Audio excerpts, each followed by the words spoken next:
আর 2 মাস পরে রাষ্ট্র ক্ষমতা থেকে চলে যাবেন, বিদেশে চলে যাবেন। মনে রাখবেন, এই দেশের জনতা আপনাদেরকে কাজ করে দাঁড় করাবি। তাই সরকারকে অনুরোধ করবেন, দ্রুত খুনিদেরকে আমাদের সামনে উপস্থাপন করুন। নির্বাচনের পরিবেশকে যাতে যুক্ত না হয়, খুনির বিচার করুন। আপনারা ওসমান হাদিকে হত্যা করিয়েছেন, আবার আপনারা এইটাকে ইস্যু করে নির্বাচন বানচাল করার চেষ্টা করতেছেন। তা আমরা কখনোই হতে দিব না।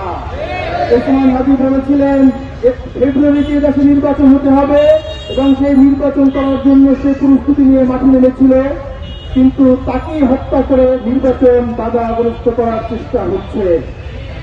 প্রিয় বিপ্লবী জনতা, আপনাদের কাছে অনুরোধ থাকবে, আজকে আমরা শহীদ শপথ পাঠ করার পরে পরবর্তী প্রোগ্রামের জন্য অপেক্ষা করব।